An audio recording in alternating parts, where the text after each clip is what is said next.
warahmatullahi wabarakatuh, Bu Halimah. Waalaikumsalam warahmatullahi wabarakatuh. Bagaimana kabarnya hari ini, Bu? Alhamdulillah baik. Hari ini kita akan melakukan percakapan praobservasi. Selanjutnya saya akan melakukan observasi di dalam kelas Ibu, dan setelah observasi tersebut kita akan melakukan percakapan pasca observasi. Nah, adapun tujuan dari observasi kali ini yaitu untuk mengevaluasi proses pembelajaran yang Ibu lakukan di dalam kelas, dan tujuan percakapan praobservasi kita kali ini yaitu sebagai persiapan awal yang nantinya Ibu bisa lebih siap dan lebih percaya diri dalam melakukan proses pembelajaran. Nah, ada beberapa hal yang ingin saya tanyakan kepada Ibu terkait tujuan pembelajaran yang ingin Ibu capai dalam proses pembelajaran kali ini. Apa tujuan pembelajaran yang ingin Ibu capai? Baik, untuk tujuan pembelajaran yang ingin saya capai nantinya itu ada dua. Yang pertama, setelah mengamati tayangan PowerPoint, peserta didik dapat mengenali wujud zat atau materi dengan tepat. Kemudian yang kedua, setelah berdiskusi, peserta didik dapat mendeskripsikan karakteristik wujud zat padat, cair, dan gas dengan benar. Oh iya, jadi terkait hal itu, apa area pengembangan yang ingin Ibu capai atau yang ingin Ibu saya observasi? Oke, untuk area pengembangannya itu ada dua. Yang pertama pengetahuan dan yang kedua keterampilan. Untuk pengetahuan, di mana di sini peserta didik mampu mengidentifikasi perubahan wujud benda yang terjadi dengan tepat. Kemudian untuk keterampilan, setelah melakukan diskusi, nantinya siswa akan memaparkan hasil diskusinya secara lisan di depan teman-temannya. Jadi area pengembangannya itu terkait kognitif dan keterampilan. Nah, bagaimana dengan rancangan proses pembelajaran Ibu di dalam kelas, baik dari segi strategi, model, ataupun metodenya? Oke, untuk model dan metodenya itu saya nantinya akan menggunakan model cooperative learning. Kemudian metode itu ada metode ceramah, tanya jawab, diskusi, dan penugasan. Kalau terkait media, bahan atau alat yang akan digunakan bagaimana? Oke, untuk media, alat dan bahannya itu yang pertama media. Di media nanti saya akan menggunakan PowerPoint, di mana di dalam PowerPoint itu nanti berisi tentang penjelasan wujud zat, di mana nanti juga saya akan memaparkan melalui PowerPoint tentang pengertian pembagian wujud zat dan beserta contohnya. Nah, kemudian di yang kedua nanti juga akan ada tayangan video, di mana nanti di video itu ada dua penayangan. Video pertama berisi tentang es batu yang diletakkan di luar ruangan, dan video kedua itu es batu yang diletakkan di luar ruangan, di mana nanti siswa akan mengidentifikasi kedua video tersebut. Mengapa video pertama itu proses pencairan es batunya lebih cepat, di mana es batu ini diletakkan di luar ruangan terkena matahari secara langsung. Kemudian video kedua yaitu video es batu yang diletakkan di dalam ruangan. Nanti juga siswa akan mengidentifikasi kenapa bisa proses pencairannya lebih lambat dari video pertama. Nah, kemudian alat bahannya itu ada lilin dan korek api, di mana nanti siswa juga akan mengamati mengapa lilin yang diletakkan dekat dengan api atau lilin yang dibakar itu akan mencair. Kemudian ketika dijauhkan dari api atau apinya dipadamkan, maka lilin akan kembali membeku. Kemudian untuk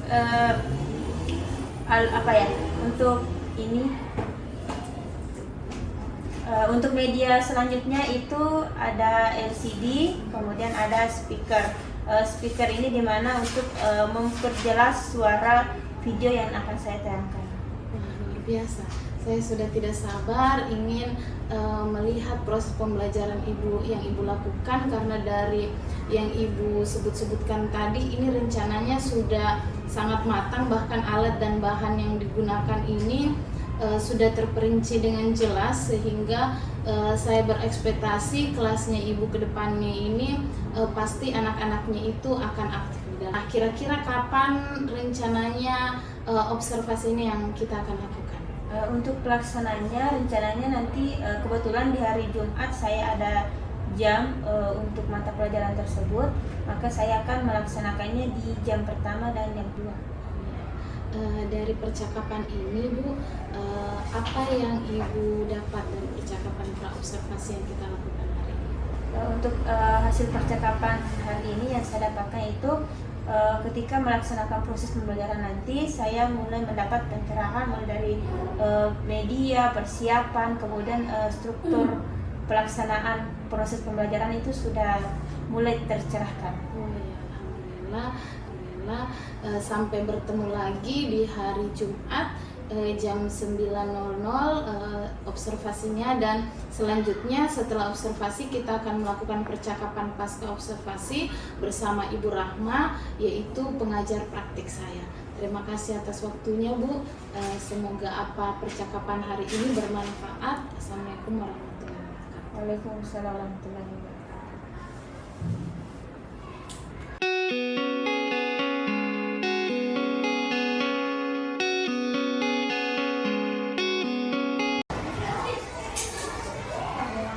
Assalamualaikum warahmatullahi wabarakatuh.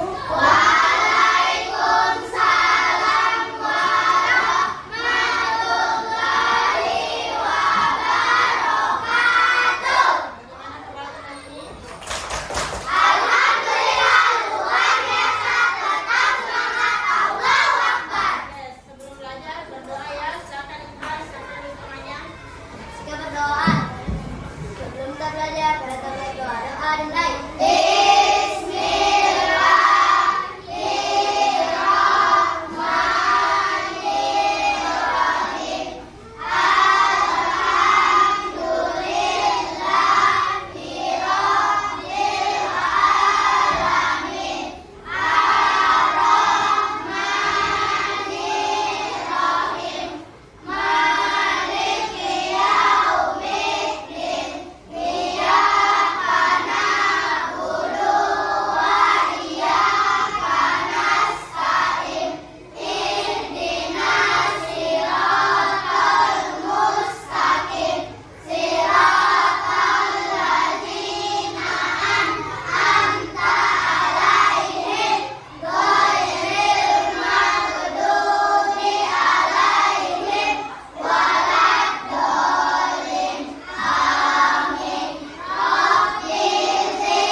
Jadi benda padat dapat dipindahkan, dipegang tanpa mengubah bentuk asli. Contohnya apa? Coba di depannya. Pegang yang benda padat, yang merupakan benda padat yang ada di depannya. Pegang. Oke, contohnya bubur pegang spidol. Ini adalah benda padat. Jadi benda padat dapat dipindahkan, dapat dipegang tanpa mengubah bentuk asli. Kemudian yang kedua, dapat diubah dengan perlakuan, yaitu dapat ditekan, digunting, dilipat atau disobek. Contohnya apa? Jadi kertas dapat digunting, dapat dilipat dan dapat disobek. Kemudian yang ketiga, volumenya tetap, bentuknya tetap. 4, contohnya ini ada ya tadi pensil, buku, tas, meja dan lain. Nah, sekarang kita lihat benda cair.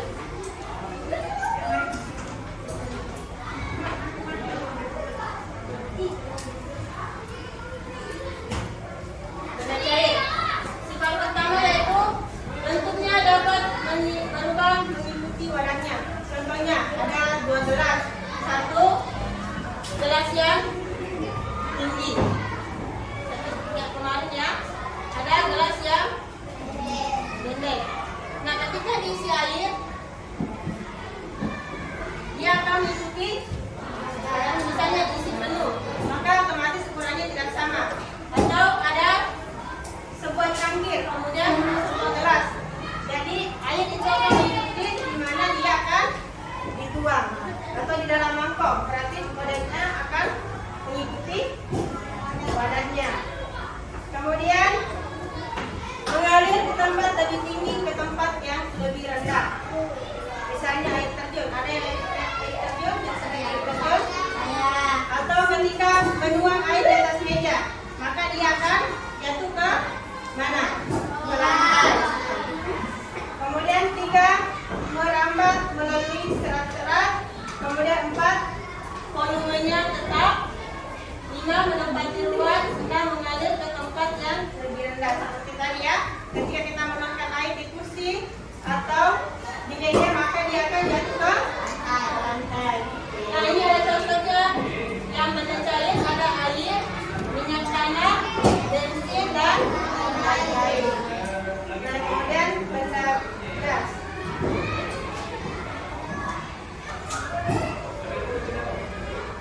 Benda gas, sifat pertamanya yaitu dapat dirasakan, tapi tidak dapat dipegang. Contohnya apa?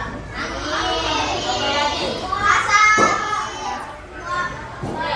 Kemudian jika dipindahkan, bentuknya menyerupai wadahnya. Terus volume dan bentuknya berubah, bisa menekan ke segala arah. Ada yang pernah minum balon? Apa yang masuk di dalam balon? Dia berbentuk apa? Berupa gas. Ya. Jadi ada contohnya ada uap air, uap minyak wangi, uap bensin dan lain-lain. Sama seperti ketika memasak air, kemudian ada asap keluar, kemudian di panci itu kan ada apa? Biasa ada butir-butir air ya yang menempel. Kemudian di bagian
Kemudian kita lanjut mengembun.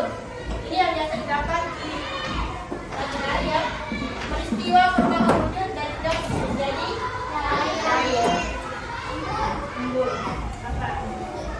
Nah, contohnya kaca kamar mandi yang berair bila kita menggunakan air panas. Siapa yang biasa mandi air panas? Terus pintu WC-nya ada kacanya? Mungkin ada jendela kaca di WC-nya? Biasakan kalau airnya dituang terus uapnya naik, biasa menempel di kaca. Kalau misalnya dicoba seperti ini, dia akan berbekas atau berbentuk. Ini adalah apa?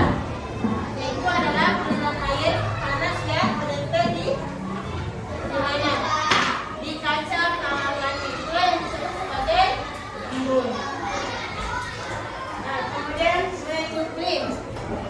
Ada peristiwa menyublim, peristiwa perubahan wujud dari padat menjadi gas. Kira-kira apa itu? Dari padat menjadi gas. Oke. Ada yang bilang kapur barus. Kapur barus saya digunakan untuk apa? Apa? Barus. Yang biasa dipakai apa? Yang biasa dipakai untuk membasmi semut, membasmi kecoa, atau membasmi serangga-serangga yang lain. Jadi kapur barus ditempatkan di dalam kamar mandi, lama-kelamaan akan habis. Jadi kapur barus itu bentuknya padat ya. Ketika disimpan lama, maka dia akan habis. Coba kalau pulang simpan kapur barus di kamar mandinya, tunggu sekitar 2 minggu. Perhatikan ya, pasti akan habis. Oke. Nah, sekarang mengkristal. Perubahan wujud dari gas menjadi padat. Apa contohnya mengkristal?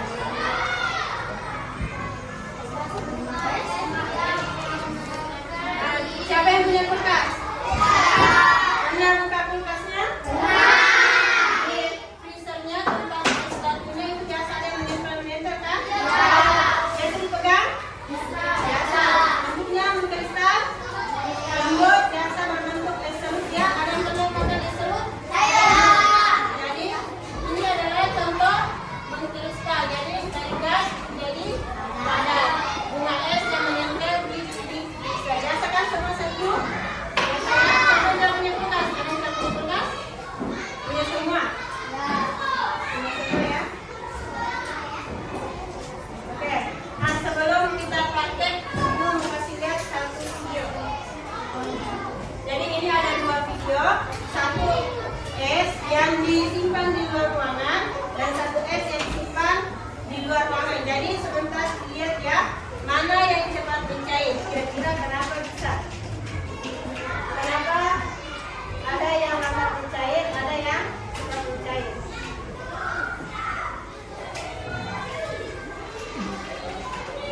Ini es yang disimpan di luar ruangan ya. Coba lihat perbedaannya. Ini kita kasih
Ini lilinnya. Nanti kamu mencair. Kita sedikit pencair ya, meleleh. Tidak ya, mana saya dia nanti dapat keras.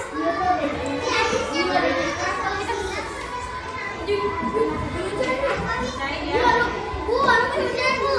Ya, pencair. Jangan dikasih banyak ini ya.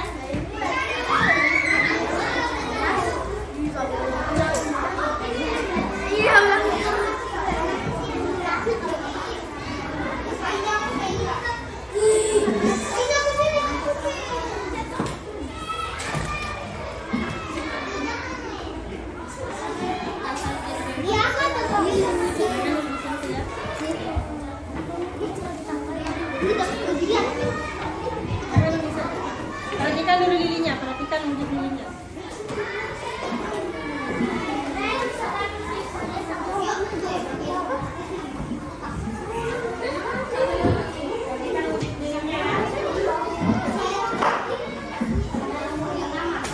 Oke, sekarang matikan api lilinnya. Matikan. Jangan kasih pindah ya. Jangan kasih pindah. Sekarang ya. Ini ada yang mau dari ya. Ini dipejam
ya hasil diskusinya.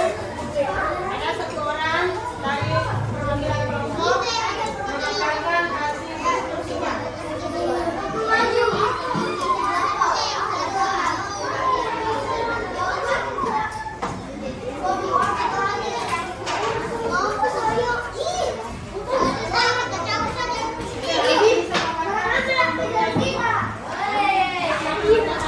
Yang lain menyimak ya, jangan ribut. Yang lain menyimak.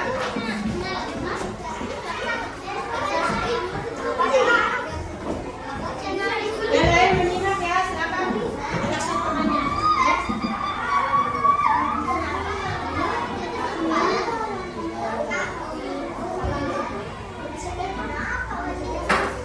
Perhatikan temannya di depan mau memaparkan hasil diskusinya.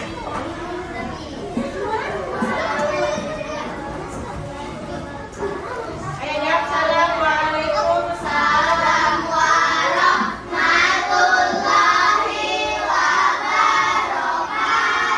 Perhatikan temannya di depan ya. Saya bacakan hasil diskusinya. Ini perwakilan dari kelompok 5. Ayo silakan dibaca hasil diskusinya. Yang lain mendengarkan ya. Silakan dibaca. Ya, baca soalnya. Apa soal nomor 1?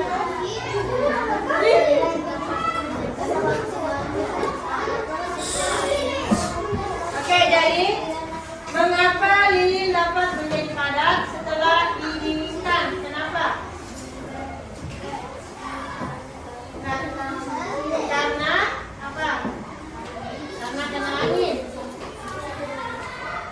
Ini ada jawabannya. Baca baik-baik jawabannya. Apa? Jadi karena suhu panas atau kalor rendah menjadi cair. Ini jawabannya kelompok 5 ya. Nomor 1. Nomor 4.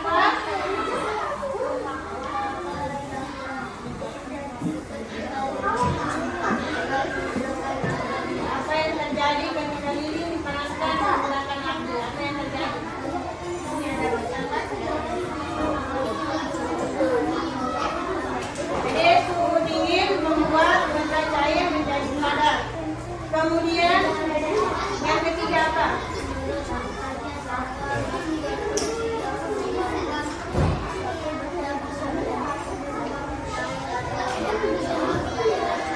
Jadi menurut kalian apa faktor kunci yang menyebabkan suatu benda bisa berubah menjadi cair ataupun berubah menjadi padat? Kenapa? Kenapa bisa? Apa yang menjadi faktor?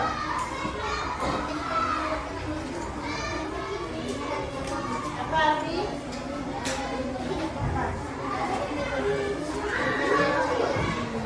Keluar air panas atau mengeluarkan asap. Oke, tepuk tangan untuk kelompok 5. Siapa lagi ada yang bisa? Siapa? Kelompok berapa? Jadi minimal dua kelompok perwakilan ya.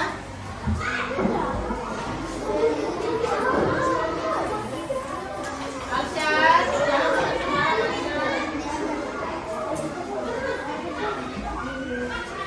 ada yang sudah lagi?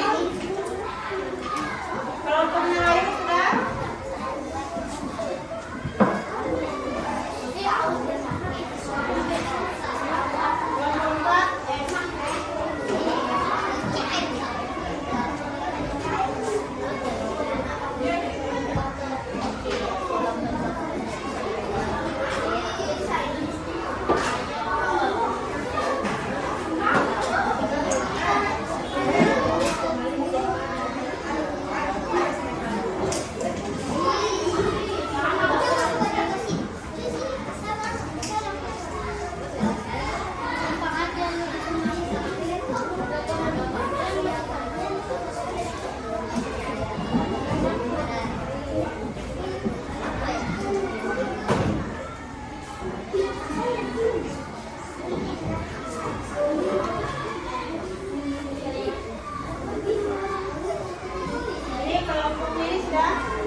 Kelompok 1 kelompok 2 sudah?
Mengapa lilin dapat kembali menjadi padat setelah didinginkan? Kenapa lilin bisa kembali menjadi padat setelah didinginkan? Kenapa bisa?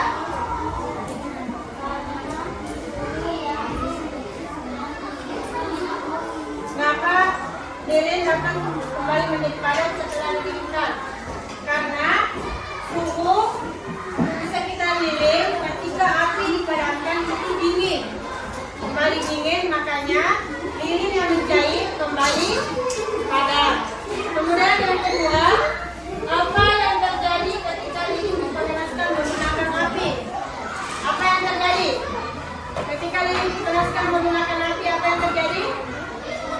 Lilin akan mencair atau meleleh. Terus yang ketiga, menurut kalian apa faktor kunci yang menyebabkan suatu benda bisa berubah menjadi cair ataupun berubah menjadi padat? Apa faktornya atau kuncinya? Yaitu panas atau kalor. Jika kondisi dari suatu benda, kondisi atau suhu atau kalor dari sekeliling suatu benda itu panas, maka dia akan mencair. Ketika dingin, maka akan menjadi padat. Oke, sekarang pekerjaannya dikumpul ya. Ambil ya, pekerjaannya ya. Kelompok berapa ini? Kelompok 2. Ya.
Bismillahirrahmanirrahim.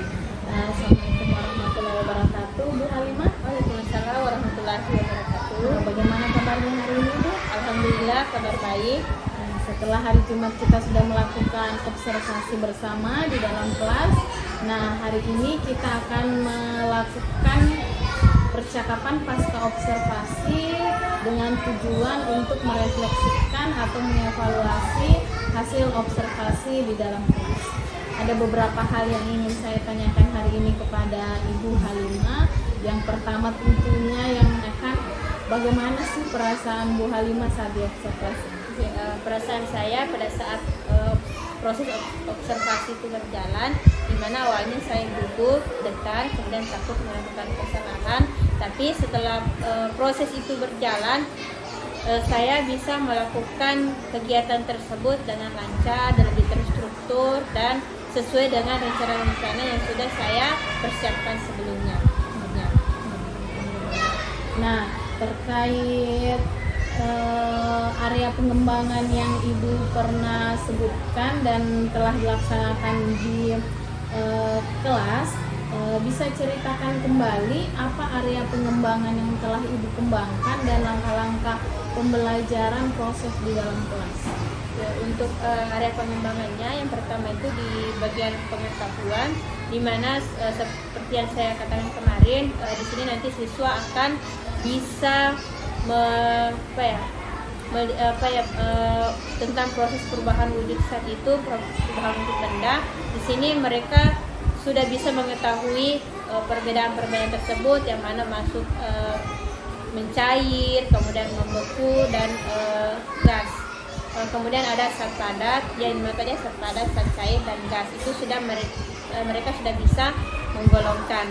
Kemudian di keterampilan itu mereka sudah bisa berdiskusi, kemudian menampilkan hasil diskusinya di depan teman-temannya. Kemudian untuk langkah-langkahnya sendiri itu seperti biasa, guru mempersiapkan siswa, mengecek kesiapan siswa, kemudian berdoa bersama-sama yang dimana dipimpin oleh ketua kelas. Setelah berdoa, guru mengecek kehadiran siswa. Kemudian setelah itu mereka menyanyikan salah satu lagu wajib nasional secara bersama-sama. Kemudian guru melakukan persepsi sebelum masuk di kegiatan pembelajaran. Nah, kemudian di kegiatan inti itu guru membagi siswa dalam 5 kelompok, di mana satu kelompok itu terdiri dari 5 anggota.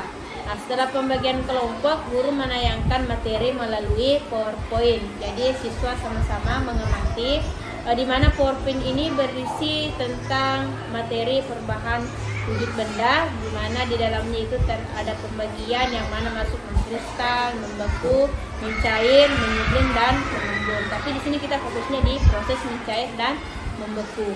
Nah, kemudian di situ juga ditampilkan masing-masing contohnya. Setelah itu, setelah guru memaparkan materi, kemudian siswa melakukan melihat penayangan video, di mana di situ ada simulasi, ada 2 video yang ditayangkan tentang proses mencair ya.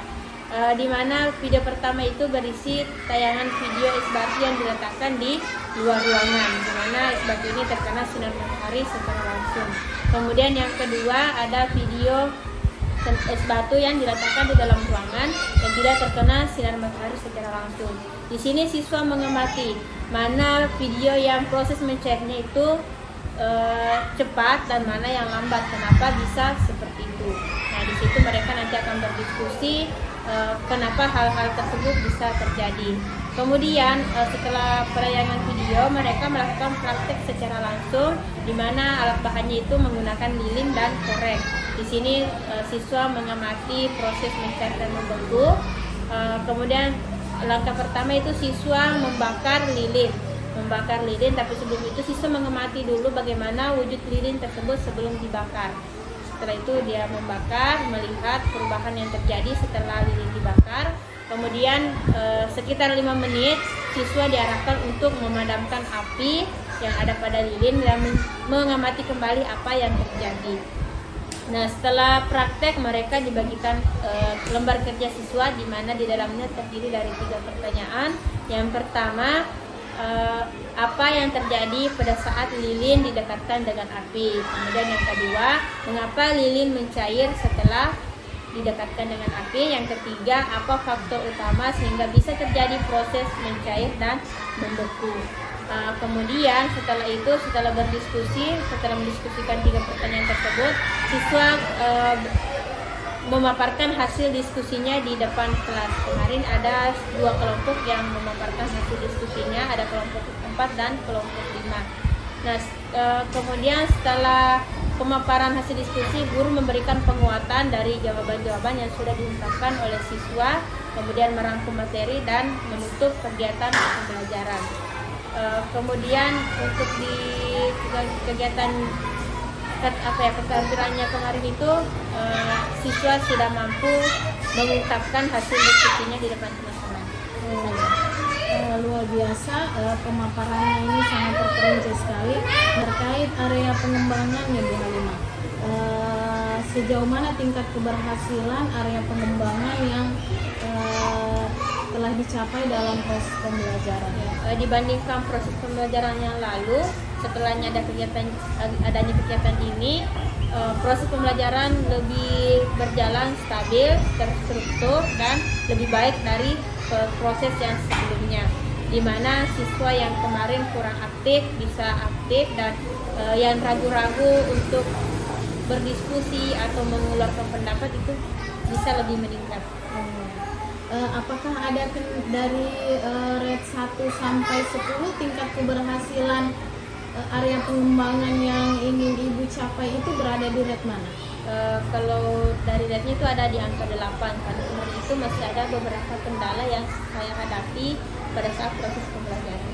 Iya. Kendala-kendala seperti apa yang terjadi dalam proses pembelajaran?